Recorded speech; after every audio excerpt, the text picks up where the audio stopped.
guys. I know this isn't the usual thing for our Saturday afternoons. I'm normally live, but this time around, I am teaching a series of Zoom classes for Art Waves, the online virtual convention, which has been a lot of fun. It's been a very busy week with classes and some other commitments, and and just packing orders and just doing the stuff that I need to do during the week to keep the boat afloat. And I was sitting here this afternoon and thinking, oh my goodness, I really have to get my ducks in a row and film this for you guys. I had planned on doing it earlier in the week, but the week has just gotten away from me. So I finally found some nice quiet time. I made myself a nice cup of tea, and I've been looking forward to just sitting and painting and talking your ear off basically for an hour or so. And we're going to paint this one. It's a lavender honey, which is one of those fabulous little cattle tags. And I had Karen Beaupre make me a bumblebee one because I love bees. And I like that this one is slightly elevated. You can see that it actually sits above the surface by about a quarter of an inch. And it just gives this piece a little interest. I just love it. It's very simple. It involves some fun but very easy techniques, and it creates this fun little tag. I think this would be so cute hanging in a window with a bright yellow gingham bow, or even some like a black and white gingham bow. I think would be really cute.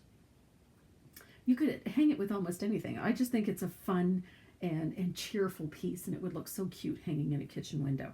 So that is what we're painting today. But before we get started on that, I do have a shout out for this week, and that goes to Karen Beaupre at Southern Ridge Trading, the wonderful creator of these surfaces. She's been so fantastic, making sure that I had everything I need, and she's been working with me to create new ones, and she's wonderful. So she has lots of really great surfaces, really creative surfaces available on her website, and that is www.chipboard.ca, and she does ship all over the place. Her shipping is very reasonable. Her surfaces are beautifully finished and ready to paint. So that is my shout out this week to Southern Ridge Trading. So our requirements for today are very, very simple. We need this one. It's an M219 is the number. It's called honeycomb. It has 3 sizes of honeycomb. That's the stencil that we're going to use for this piece. It's super easy. And this is the cattle tag and the bumblebee. These come as a set. You don't have to buy them individually. They do come as a set. We have them available on the website at tracymoreau.net. And they're also available on Southern Ridge Trading's website at chipboard.ca, so you can get them in either location. So if you were on the west coast of the U.S. or in Canada, it'd probably be a lot cheaper for you to order them through her, because she's in British Columbia, so it's an easy ship for her. This one is fun. It's very easy to do. I did make a couple of small changes from when I originally finished this piece. I did make a couple of small changes. Those are already in the pattern. You might notice that this has very bright white in between each of the little honeycomb. I decided I didn't really like that. I found it was a little too high contrast, and it competed with the lavender. Although it's very pretty, it bugged me.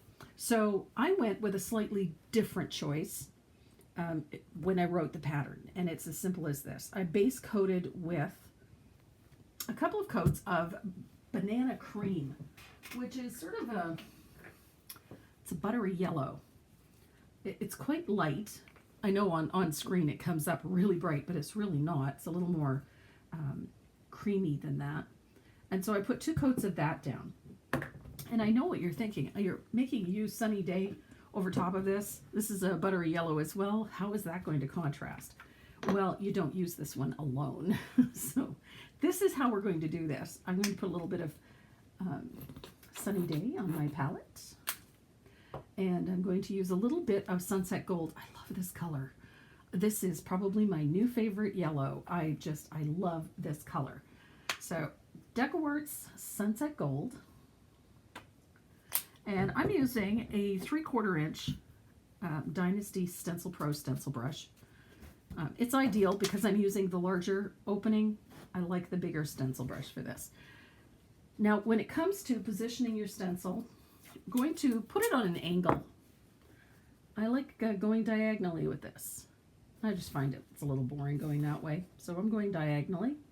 And I'm going to tape it in place so that it doesn't move on me. And I'm going to load my stencil brush. Let me pull the palette in here so you can see how I do this. I'm going to load it, pick up a little bit of yellow on one side of the stencil brush, like so.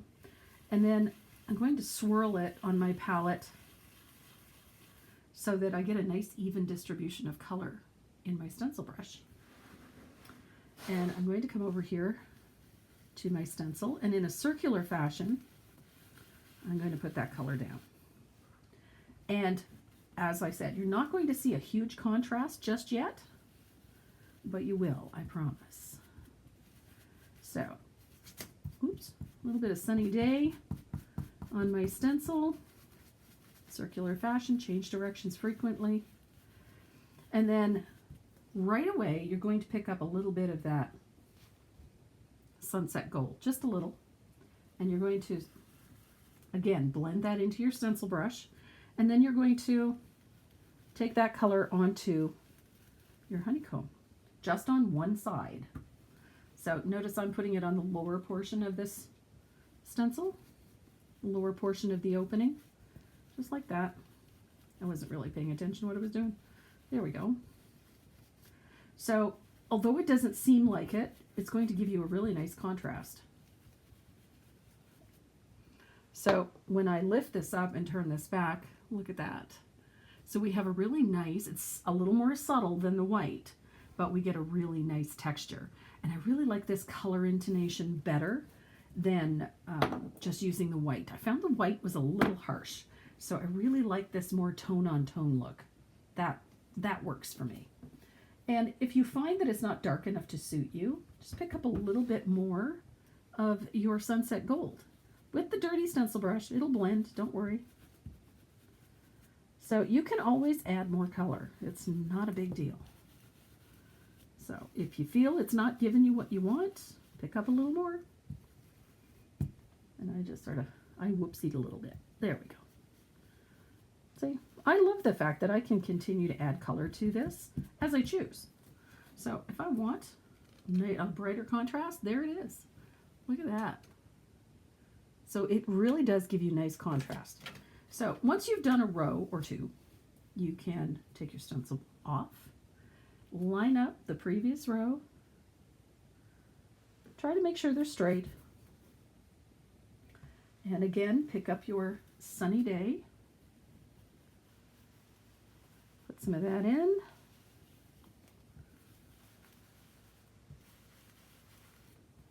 and then pick up a little of your golden sunset.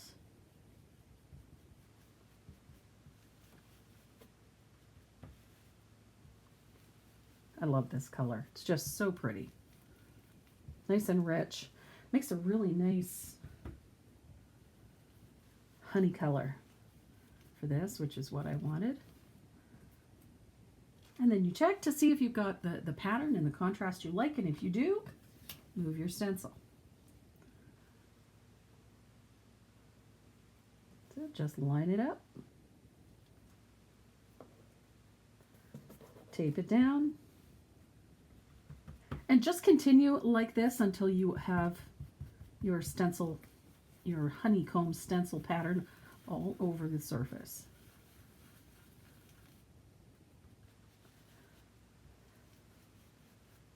Super easy.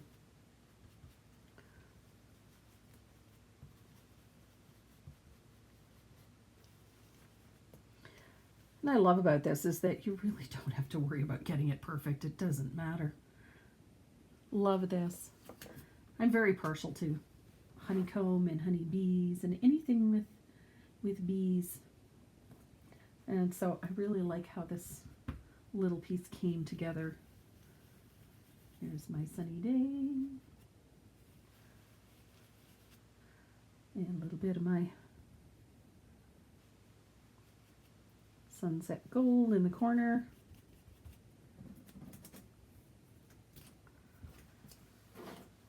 So as you can see, this does not take very long to work up. It doesn't have to be perfect. It would be kind of boring if it was.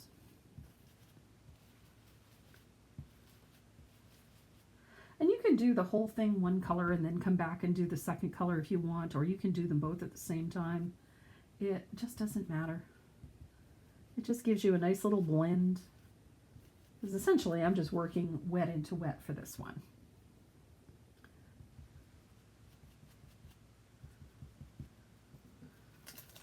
Et voila. So just got one little spot here that kind of bugs. So I'm just going to line it up like so. And we just put a little bit of color in there just to continue that pattern. And I have the same thing up here. So I'm just going to line up the design. And I'm just going to stipple a little bit in there, and there we go. So I have a nice little honeycomb pattern all over the surface of this. I am going to dry this really quick so that we don't have... I like the imperfections in this, and none of it has to be absolutely perfect.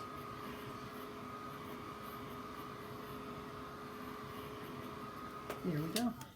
So in this original one, I have the bright white, the warm white in the background. I just found that it made the background a little bit busy with all of that pattern. Just a little. It's not bad, but given the chance to change it, I did. So I went with that yellow. I think it's a little sunnier, a little brighter. The pattern isn't quite so busy. And it's not going to necessarily compete with everything else that we put in it, which I found that white was a little on the busy side for me. But if you prefer the white, then by all means, go ahead and do it. It's not a bad thing. So that is our background. Super simple, right? Super simple. So then all you have to do is trace and transfer your line drawing on. I just put the very basics, the rudimentary line drawing in. I don't think it needs much more. It's just a guide when it comes to this. I'm going to use, this is a number 5 round, and I have desert cactus. This is fast becoming a favorite green for me. I love the sort of grayed, cooler tone of this. And it works quite nicely with the colors that I have in here. So I'm going to use a little bit of that desert cactus and a little bit of warm white. And I have my simple leaves just sketched in very lightly. And I'm going to get my round brush nice and wet. And we're going to pick up some of that desert cactus. So there's that desert cactus. I'm going to load up a round brush with that. So I have a good amount of paint in my brush, and then I'm just going to tip into this warm white a little bit so that I have a little bit on the tip of the brush. And then I'm just going to press my brush on my palette until those colors blend. And then I'm going to do a comma stroke for that first leaf. I'm going to reload my brush and bring in my next leaf. So I pick up a little bit of that warm white each time. Oops, I messed up that one. That's okay, I'll fix it. So fresh little bit of desert cactus, a little bit of warm white, tap the brush, and a nice little comma stroke.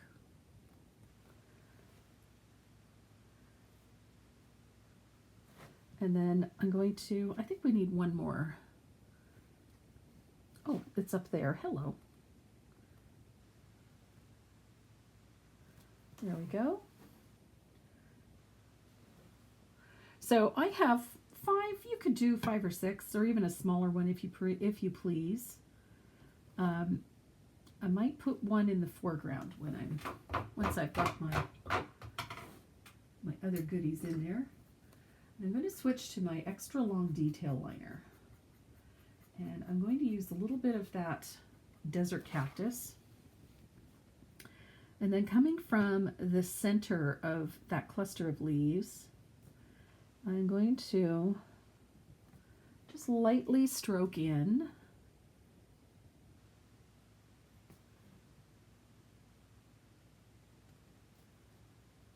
some fine lines.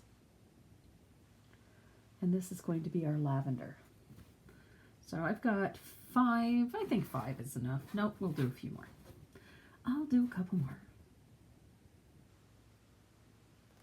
There we go.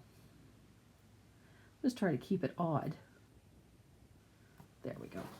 So I have a few nice little leafy strands, and that's going to be our lavender. So I'm going to start working with a 1/4 inch angle shader.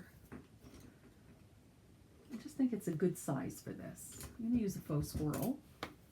So 1/4 inch angled shader. You want to get it good and wet. And the colors that I'm working with for this lavender are purple petal. It's a little darker than wisteria, a little more purple. And then, of course, we have to have some diox. And this is the purples that we're working with for this piece.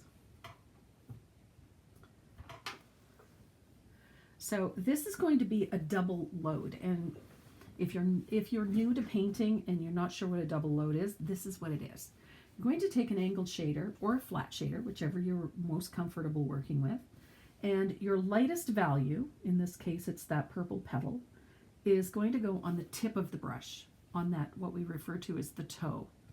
And then the darker color is going to go on the other side. So you're going to have 2 colors on the brush. And then you're going to blend the brush back and forth until those colors join. So we have a light purple and a dark purple. And then we're going to use what's called a chisel blend technique to do this. And it's a very short, abbreviated stroke. And I'll see if I can get us in a little bit closer so you can see what I'm doing. Oops, I went the wrong way. So the brush is going to stand on its chisel edge. And you're going to tap and pull. So you can see you've got the lighter value up here and the darker value at the bottom. And then you're going to do this twice more like this. So it's 3 little taps close together in a finger pattern, like 3 fingers. And this is the top of your lavender. So tap, tap, tap. And it's a very short pull. You're not going to work too hard to do this.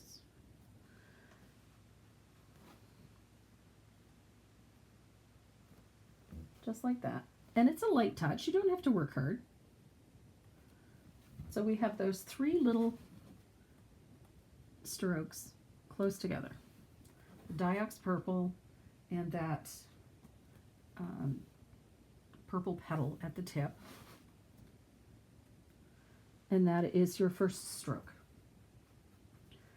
So you're going to come back and reload your brush, make sure you've got enough paint in, and we're going to start building little layers. Now I do lavender in little clusters of 3. I want the next row to slightly cover the first one. So I tap,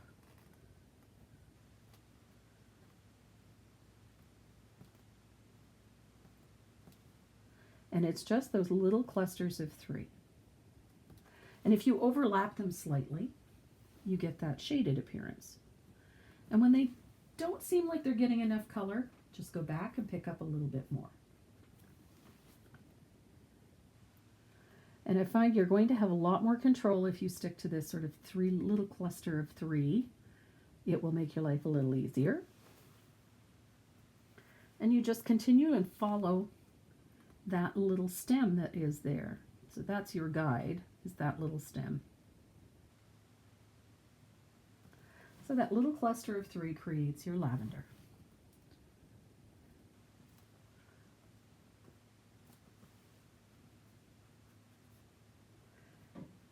And I'll show you how to highlight this in just a sec. because it's really easy.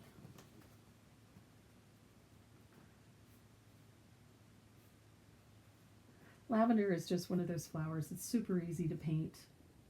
You can be a lot more realistic in this if you choose to. I keep walking out of the shot, I'm sorry.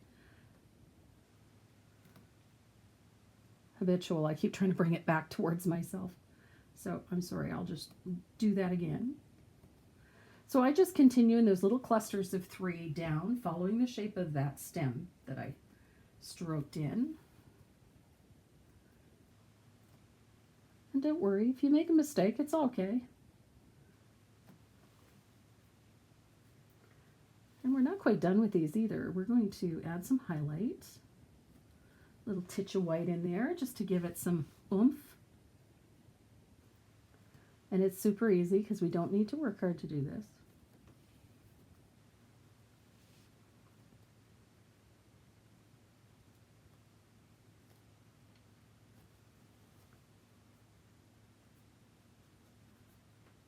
I keep dropping it out of the shot because I have it zoomed in very close. So the minute I start pulling it towards myself, it disappears. So I'm trying to keep it in the shot without pulling it back towards myself again. So there's our lavender. Now we're going to add a little bit of a highlight to that, but I'm not going to rinse my brush.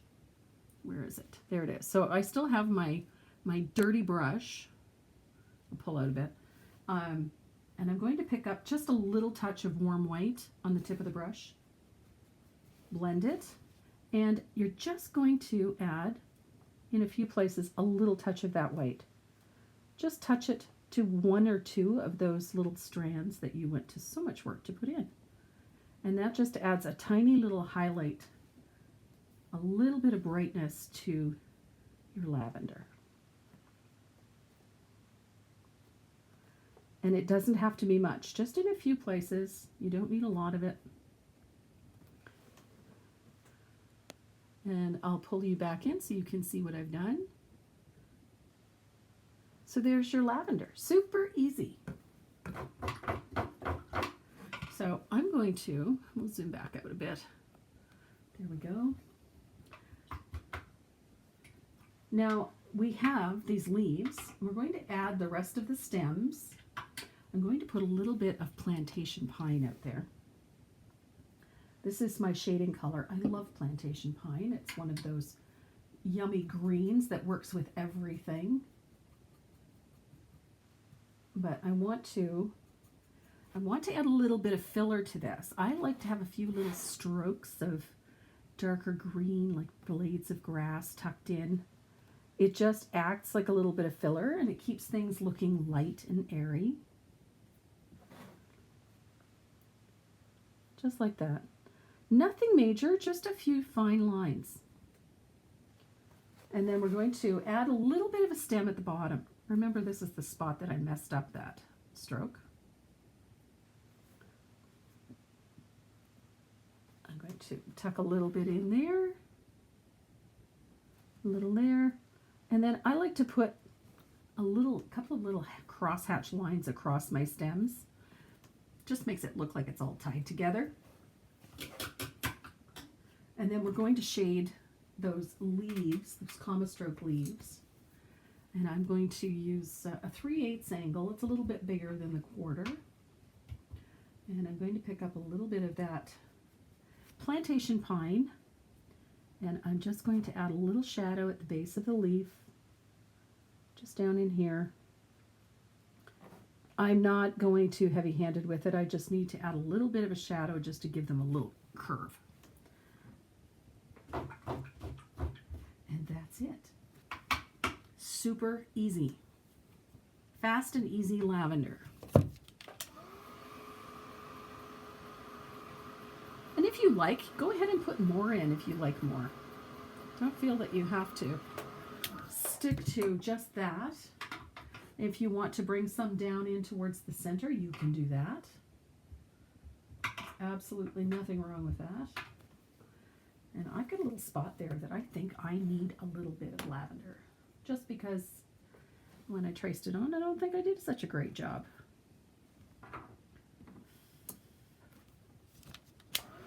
needs to be filled in a little bit.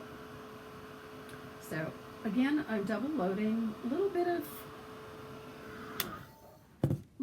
that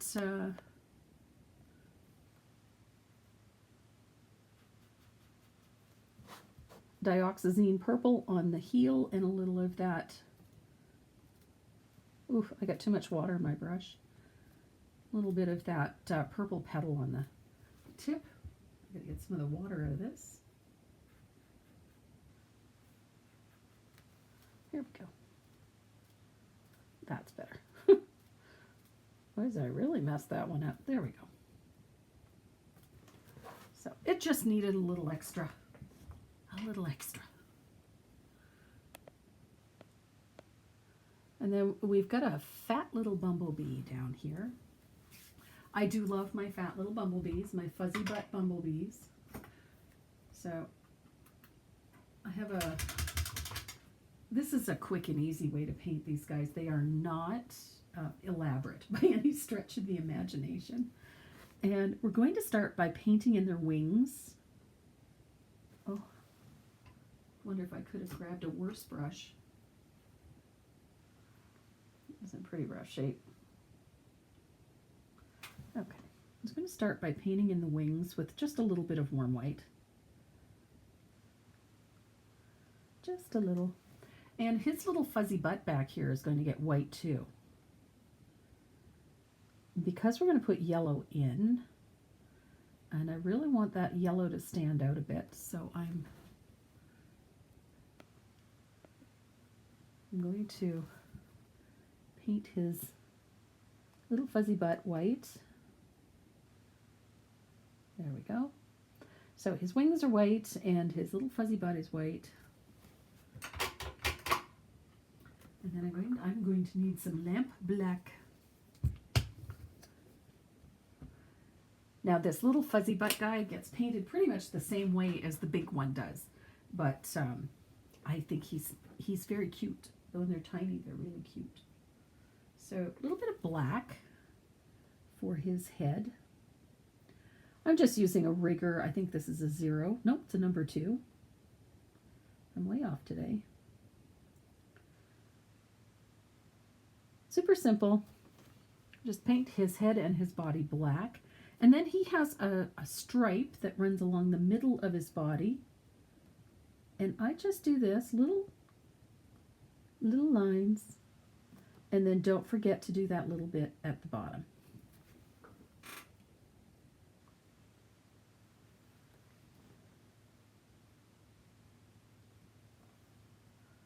Little tiny bit. So now we've got the little stripes and whatnot in place. I'm going to dry him real quick.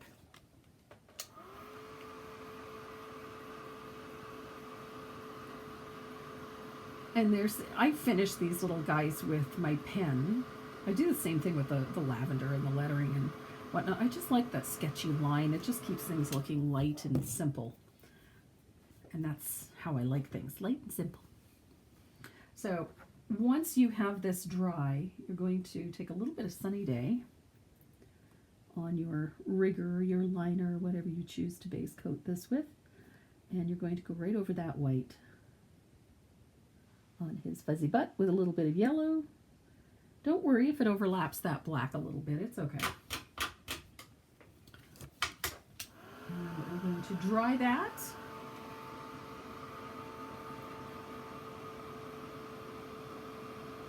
And I'm going to set that aside for the time being because we're going to paint this bumblebee at the same time. We're going to do both of them. So we need a little bit of Bahama blue. I do love my Bahama blue. Need a little bit of that. And we need a little bit of asphaltum. I like that teal color, the little bit of green blue that's in that Bahama blue. And a little bit of asphaltum. Everybody that knows me knows how much I love my asphaltum. So we're going to start with a nice big angled shader for my bumblebee. And even this big one, the base colors are the same. I've used that Sunny Day. I'll zoom in a little bit here. I've used Sunny Day for the the alternating stripes. The body and the head, thorax, and legs are all painted with lamp black, and the wings are painted with warm white. And they're super simple to paint. So I'm going to start with the highlights on our bee, and I'm going to use some warm white because these highlights are what shape the body of this bee. And we do it real simple. So warm white on the palette, you're going to thin it out. You don't want the white full strength. You want it a little thin. And we're going to float the top of the head and the right side of the head, or left side, sorry, with just a float of warm white. And then this portion here, we're going to come in just slightly from the edge, and it's a C stroke. It's going to stop just where those legs join, right there. So there is your C stroke. So that's one side of the body. And then there's the mid portion of the body. Again, I'm going to leave a little space, and I'm going to come in from the edge just slightly, and it's a C stroke. So over, down, and over. So it instantly creates the shape of that hard portion of the body. Super easy. And then we're going to switch over to that 3/8 because we're going to do the same thing to the segments of the legs. So if you look at the shape of the body, or look at the shape of the legs, there's like a teardrop, and we're going to put a highlight on that teardrop there and there. And each leg is going to get that treatment. So it separates the segments of the legs. And we're going to do that on every leg. So just like a teardrop. And it's just a little C stroke. Tiny little float. Nothing fancy. And that is what develops the shape of all of those segments on our bee. Super simple. And it's self-shading, if you notice, because of the way we floated. Now we've got a darker value, and you can really see the separation. So, not too bad. So I'm going to come back to that larger angle, and I'm going to pick up a little bit of that Bahama blue. And I'm going to do the same thing that I did with the white. I'm going to thin it out a little bit, and we're going to bring that Bahama blue close to the body on the wing, like so. And you can draw it up a bit so that we have that nice little blue float towards the body. And I do that on both wings. Get nice and close to the body. And you can bring it along the bottom of the wing too. It's not going to hurt. So we have that nice little bit of blue in there. And I'm going to do the same thing at the tips of the wings, just out here. And it's a nice float. Let it come in 1/2 inch.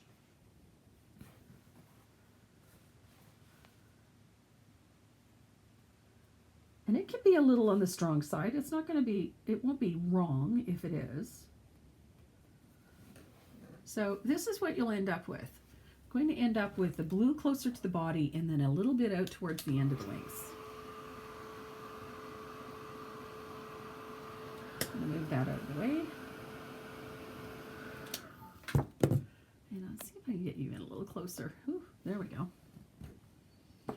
So you can see that nice and clean. So we've got a nice float close to the body and then a nice float out towards the end of the wing. You're going to rinse your brush well, and you're going to reload with a little bit of asphaltum in the same fashion. Again, very little paint, blend it out well so that it is not full strength. We want some of the brown, but we don't want it to be too dark. And then we're going to go right over that Bahama blue. Nice float, nice soft float. Just like that. Now, I've noticed that some people really struggle with floating. I did too when I first started painting. I thought it was just the hardest thing in the world. And now I'm comfortable. But I'm comfortable because I've done so bloody much of it. So that's the big reason. So look at that. So we have this nice little shading on the wings. So the brightest part of the wing is right in the middle. And then we have this nice little shadow here and here. And then that, I love the tone that that creates, that sort of silvery effect that little bit of blue and that asphaltum give our bee. So now I need to create a nice little shadow on the body of our bee. I like the heat. I like to see a little bit of heat. And I'm going to do that with a tiny bit, and I do mean a tiny bit, of orange flame, which is this kind of in your face orange. I'll pull back out a little. And it's the same load. Very little paint. Blend it well on your palette so that you don't have a ton of color on it. And then you're going to float right over top of your yellow and right over top of your black. It's fine. Don't worry about it. It's a very transparent color. So I have a little bit of that orange in there. Don't forget the sides. See where I put that little bit of yellow? Throw a little of that orange on there. And I'm going to dry that. I just want the orange for a little heat. That's all I really want in there. And then I'm going to take some of that golden sunset, because I love this color. And I'm going to deepen that orangey yellow tone on my bumblebee butt with just a float of that golden sunset. Or sunset gold. I keep messing that up. I just think that that's a pretty combination. You get that, that deeper yellow orange on this side and then lighter yellow orange on the other side. And then I like to tone it a little bit. Same way I did the wings with that heavily thinned asphaltum. We're just going to tone it a little float of asphaltum over top of it. Just keeps it warm. Settles it down a little bit so it's not so in your face. And we are almost finished our bumblebee, believe it or not. We have some highlighting to do and a little bit of detailing, but it's not going to take much. So here we go, detailing on our bumblebee. So on the bumblebee butt, for lack of a better term, I'm going to take a little bit of thinned lamp black. I'm going to pull out here. There we go. A little bit of thinned lamp black on my bumblebee. I'm going to, oh, I've got way too much water on here. Good heavens. I thought I got all of that, but I guess not. There we go. So I just want to create some nice fine lines. So I'm using my liner. And I'm just stroking some very fine lamp black. Very fine. I don't want a ton of it on there. Just to make that look a little bit fuzzier. Just like that. And it's just to break up that edge along the bee so it doesn't look so heavy.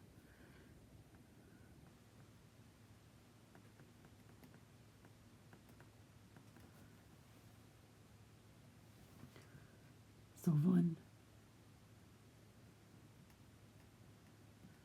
So now we have a nice fuzzy butt bumblebee. Just like that. All that does is just breaks up that solid line so it doesn't look quite so harsh. And then we're going to start highlighting our bee. And I'm grabbing a little bit of thinned warm white, very little. And we're going to just lightly stroke in some white on that highlight side of our bee, very lightly. You don't want a ton of it on there, but it has to come down onto the black of the bee. Nice fine lines, super fine, so you're not creating, a bright white highlight. We just want to create a little bit of extra texture back here.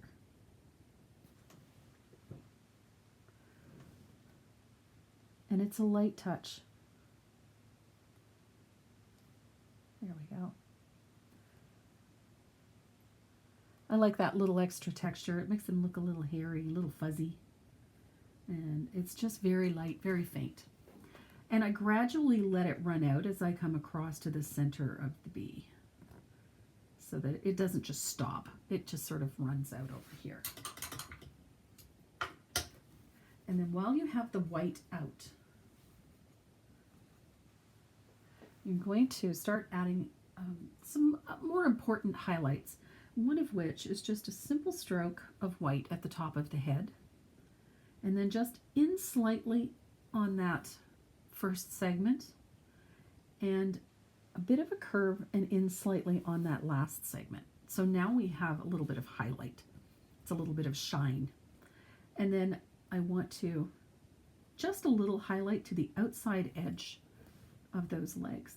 Just a little, like so. Nothing major. And I'm doing the same thing to... Now, one thing you're going to notice is the highlights are in different places on this bee, and that's intentional, more designed to make the bee work than it is worrying about the actual light source. I'm not particularly concerned about that. Not for this piece.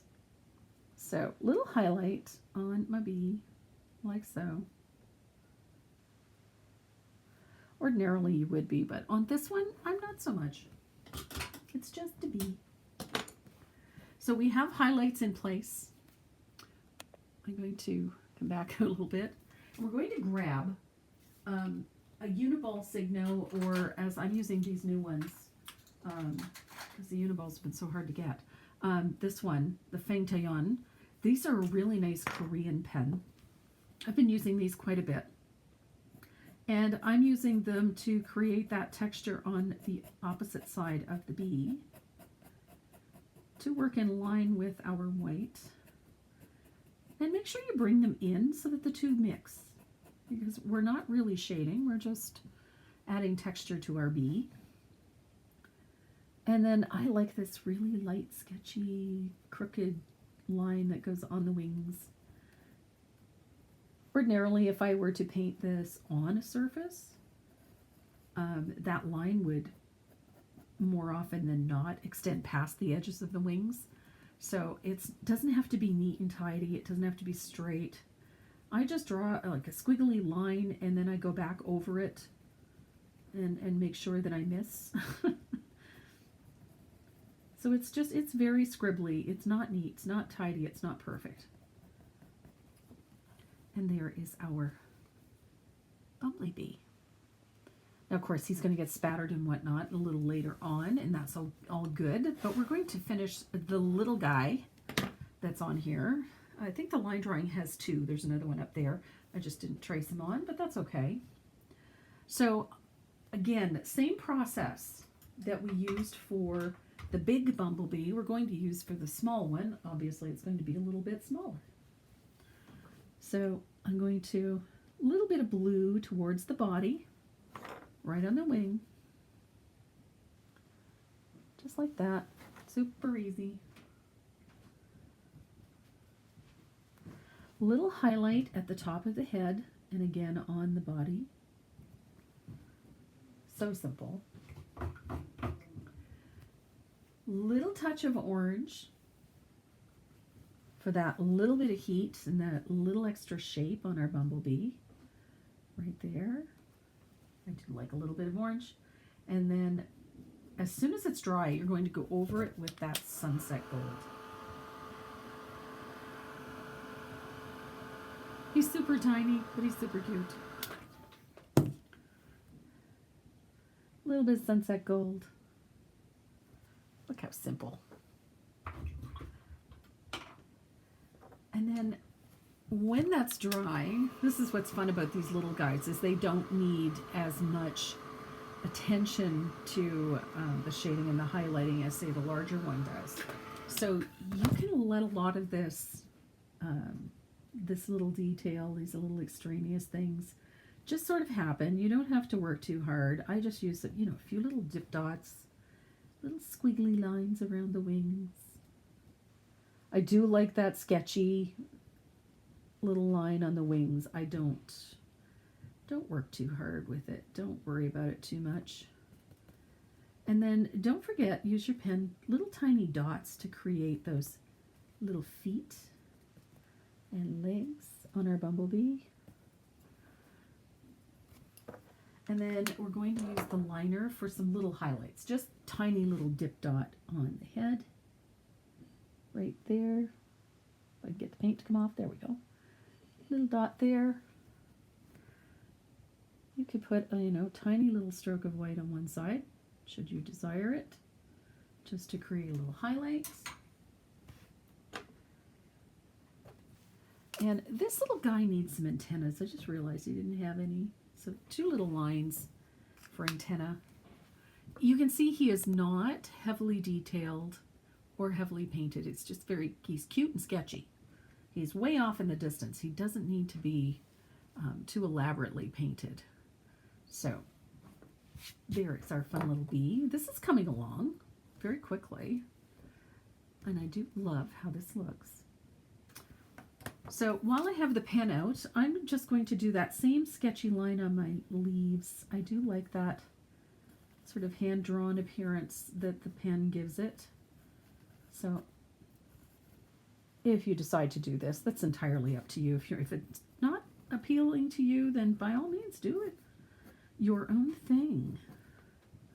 And then I like the little sketchy bits in there as well. So the only thing that we have left to do for this piece is to dry it well, and then we're going to trace the lettering on. And I'm going to cut mine down a little bit so that I'm not interfering with my paint. I'm going to grab my skizzers, cut this down.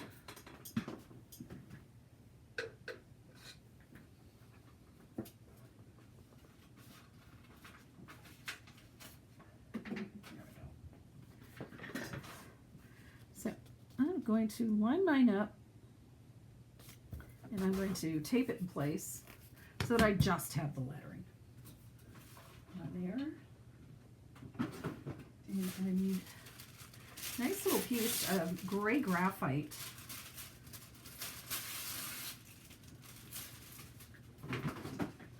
And I'm going to tuck it under my paper. Now, the thing that I love about this particular piece is that it looks distressed. It looks rustic. So it doesn't need to be absolutely perfect. So I'm going to just quickly trace this on. I have the same brand of gel pen in red for my tracing. I just find it stands out really, really nicely, so you know when you've missed a spot. And I'm just taking my time tracing my lettering. If I really wanted this lettering to be absolutely, clean, spot on, I would take the time to trace it using a steel edge ruler. In this particular case, though, as long as it's straight and level, I'm not overly worried about, let's call it the neat and tidy part of it, simply because I'm going to heavily distress this lettering anyway. So a lot of those little flaws will just fall into the overall finished piece anyhow. So I'm not really concerned about it. As long as the lettering is straight and level, that's the most important thing.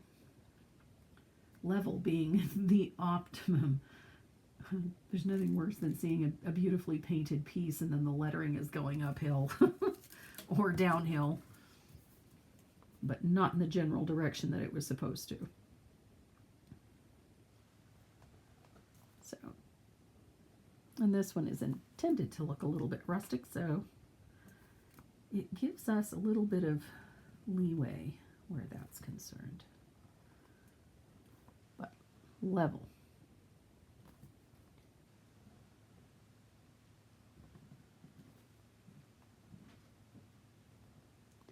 So there is honey oops, traced on. Now the Lavender is pretty simple font.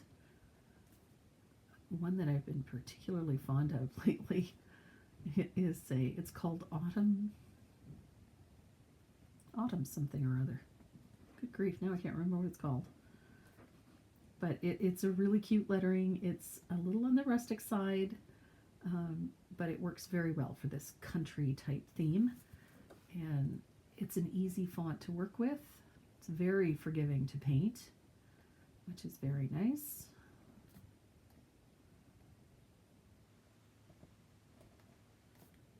So we're just about there. I'm always reluctant to do all this tracing when I'm teaching, but it actually works in our favor this time around. So I'm almost done. A couple little things to do here. There we go. Just the R. Now, we're going to base coat this lettering using a small rigger. I have a 10-aught rigger. It's the smallest one they make. Check my lettering. I made a boo-boo. I missed a spot right there. And I missed a spot there. What is with me missing the middles here? Okay. Okay, we're good now. So I can take my lettering off. Now, I have the word lavender and honey. Honey I'm going to paint with lamp black. And I'm going to use my, I have a 10-aught rigger, and I believe I have a 0. I'm going to use a 0. Oh, that's a 10-aught. Can I not? Oh, there's a 0. Okay. So I've got a 0 rigger, and we're going to, I'm going to use the 0 for the honey, and I'm going to use the 10-aught, which is this small one here, for the lavender. So I'm going to start with the lavender, and the color I'm painting it with is Purple Petal, or sort of that dark wisteria color. Now, the rigger is built like a flat, so I can paint nice vertical and horizontal lines with it very easily, because I can press on it and it opens up just like a flat brush does. Gives me a nice little chisel edge, so I can do a lot of things with it. And when the paint is properly thinned, it makes this lettering super easy. Oops, a daisy. Super easy, but apparently it doesn't stop me from messing it up. There we go.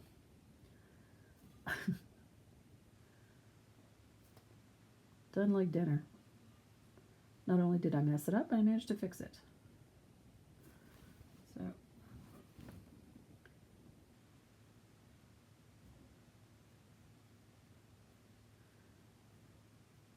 there we are.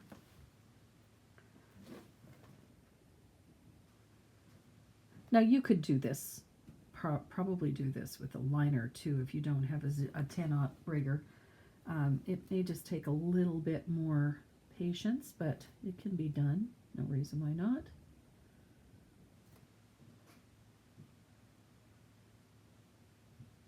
I'm a firm believer that you can make what you have work if you have to.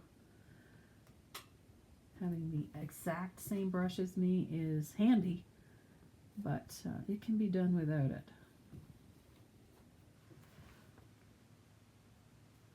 It's just a little easier. I think that's the thing. I am completely out of the shot again. Good grief.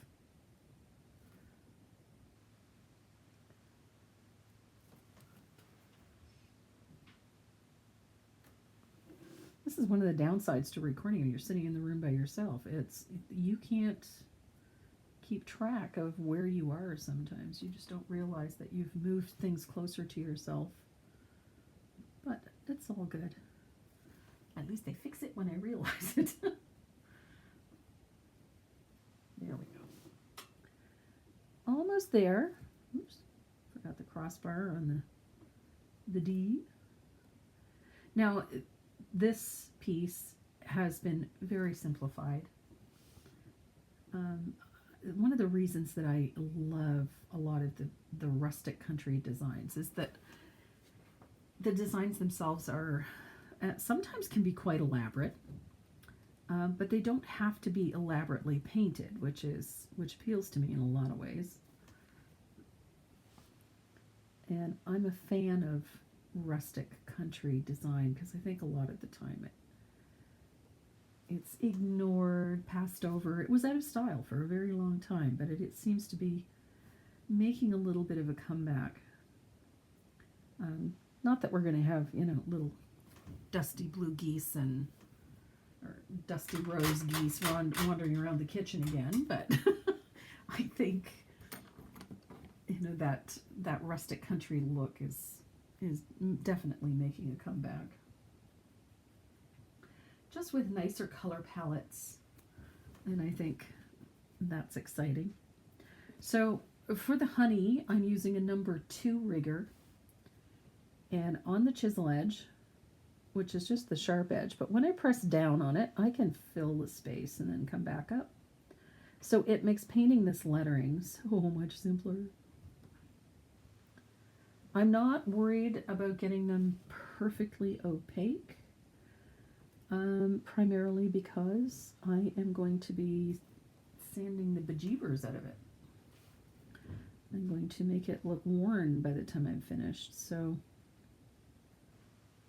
having those perfectly opaque, heavily painted letters is going to be a little harder to sand through. So if I can do it in a thin coat and still get the color I need, it's so much the better.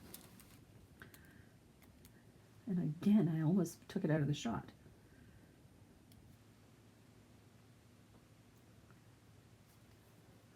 And it's just, for the most part, just because I'm zoomed in.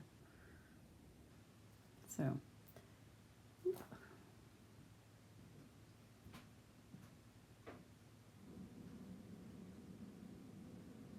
And as I said, by the time you guys watch this, I'm actually going to be in a classroom teaching another piece with bumblebees. Who knew? So that is the reason that I am not live today, because of commitments to a convention, teaching some other classes. So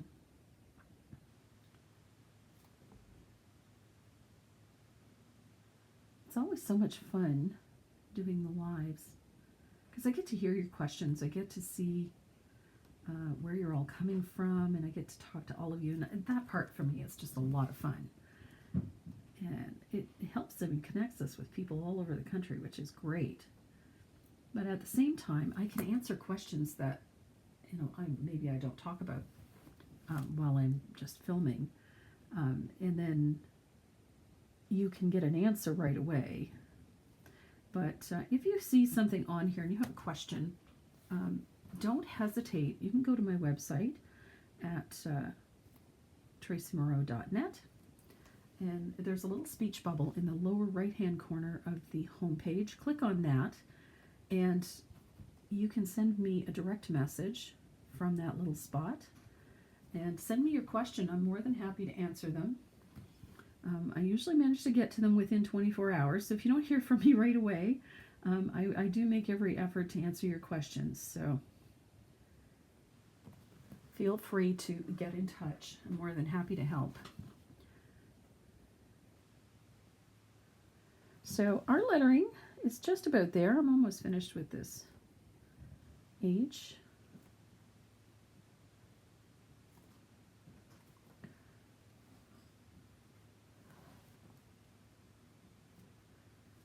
And as I said, I am not worrying too much about whether or not these letters are completely and fully opaque, because I'm going to sand through them anyhow. So instead of making more work for myself, I thought this would be the simplest.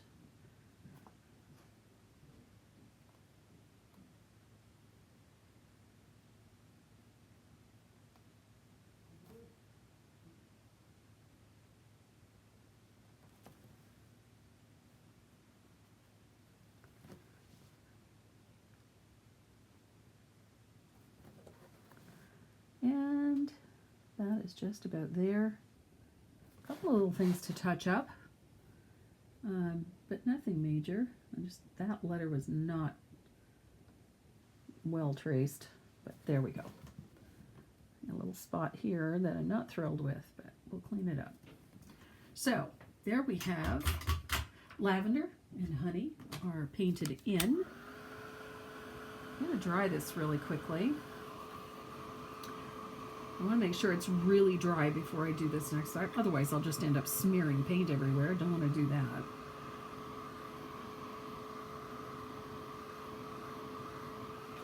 There we go. I'm going to grab, I like these sanding sponges, these soft ones. I'm going to zoom back out a bit here. There we go. So this is dry, but I'm going to just sand my lettering. Just the black. And I'm doing it very gently and in one direction. I usually go vertically because then it gives you a lot more control. So I'm just lightly sanding this just to distress the lettering a little bit. I don't want to do a lot. I don't want to take it all off. But by distressing it, it softens it a little bit. So let me see if I can bring this up to you. You can see how it wears the letters just slightly. So now that we've got that done, I'm going to grab that 3/8 angle again and a little bit of asphaltum and blend, blend, blend, not full strength. And now I'm going to add some shading to my lettering. I'm just going to bring that asphaltum right to the edge of the letter on the right side on the surface. So right to the edge of the letter. And it's just going to give this lettering a little bit of height. That's all it's going to do, is just give the lettering a little elevation, as if it's casting a shadow. And it does help give this lettering a little bit of extra dimension. I'm going to pick up a little more glaze. So in the E and inside the Y and the side of the Y. So those little shadows just lift the lettering up, gives them a little more dimension, a little more height, and they stand up nice off the background. And you can do the same thing to the lavender. Just in a few places. You don't need to go whole hog with it. It doesn't need to be all that perfect, but just a little float inside. It helps elevate that lettering. So I'm going to rinse my brushes because I need to make sure there's no glaze left in my brushes and no paint left in my brushes. And I'm going to grab a 1/2 inch angle. I want a nice big one.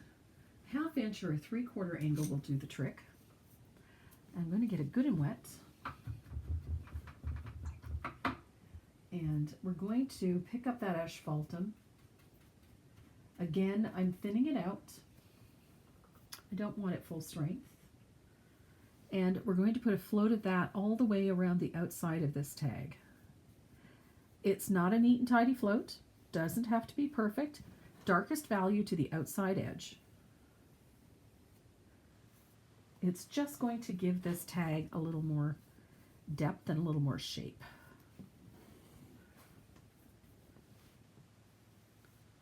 Ooh, and I just smeared my ink.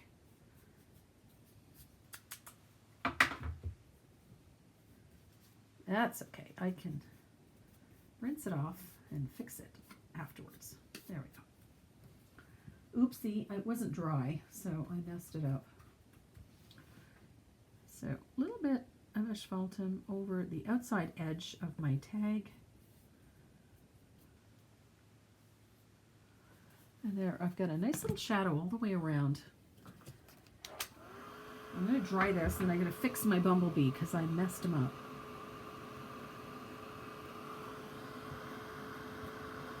Not a big deal. It's just ink.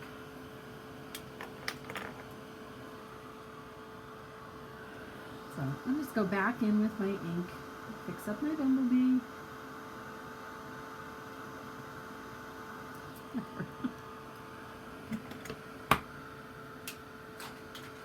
Wouldn't be the first time I've done that, believe you me.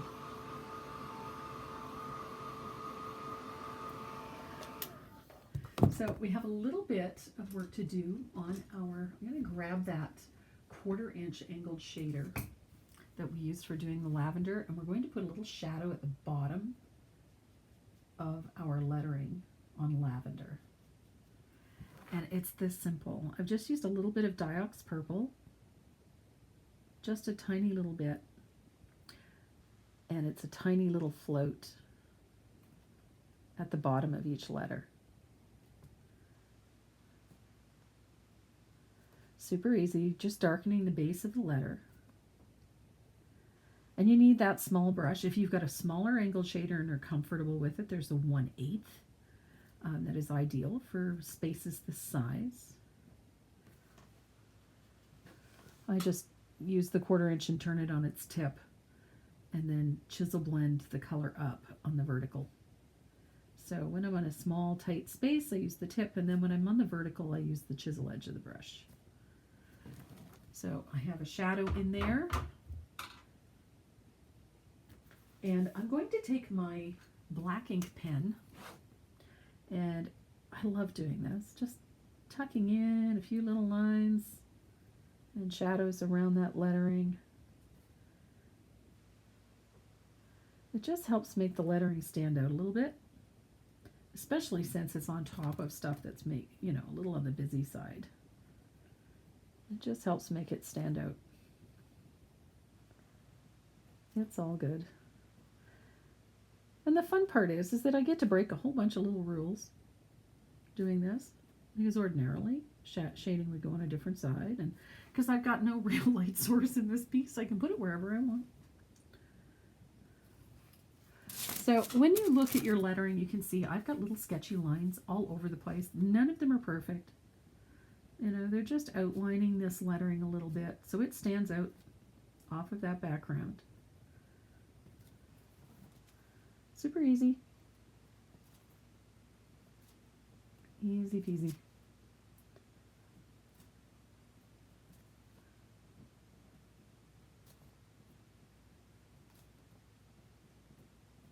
There we go. So I've got a little sketchy line around my lettering. There we go. So fun. So that is our honey tag with our lavender and our cute little bumblebee. And now I'm going to show you how to put this all together. And the finishing part of this is just super fun. So I'm going to grab my fugly brush. If you haven't watched before, the fugly brush is a Dynasty Encaustic Oval. It's a natural hairbrush, and it's a hog's bristle actually. And I use it for a lot of different things, creating texture, doing base coats, even for some faux finishing. And in this case, I'm going to use it as a spatter brush. So I'm going to thin out a little bit of asphaltum with some water. If you don't have asphaltum, you can use burnt umber, whatever you have on hand. So I'm going to spatter my bee as well, just a little bit. A little bit of asphaltum, and then I'll rinse my brush. And I'm going to do it again with a little bit of warm white. Just because I like that little brightness that it adds. That way it just doesn't look so dark and gloomy. A little bit of white on the bumblebee. And then I'll set that aside to rinse. And then we're going to mount our our bumblebee to the tag. I like the elevation. If you don't have a little scrap of wood, you can use a little wooden button. You can use a couple of tiny little pieces of wood. In this case, and quite coincidentally, I had a bunch of these. These are like little wood shapes from Michael's, and they're very thin. I chose 3 of them, And I glued those together first. And I'm just using a little bit of Aleene's tacky glue. So a little dab will do you. Put a little tab on, sandwich those together like so, and then do the same thing so that you have 3 of these all stuck together. And it works out to be about 1/4 of an inch thick. So you can set that aside to dry. And then you're going to, glue that to the middle of the body of your bumblebee, right there. And then you can set that aside to dry as well. And then when it's completely dry, you're going to add a drop of glue to the underside of that. And then you can position this where you want to put it on your surface. And then just lay it flat to dry. Now I really like the elevation. I find that it adds something to this.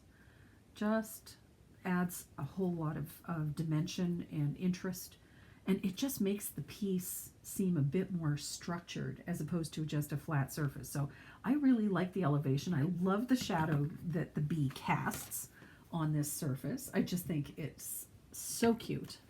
So that is it. That's how you paint our lavender honey.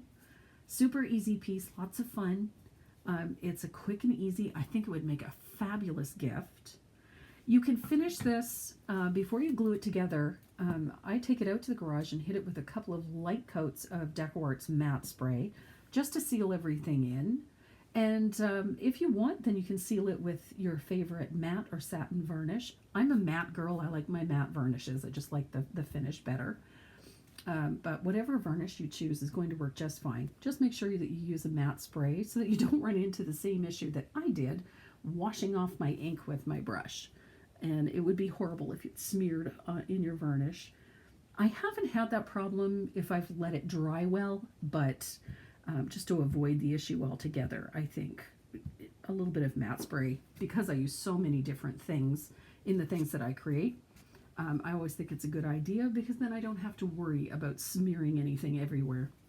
So a matte spray and then a couple of coats of your favorite varnish will finish this off really nicely.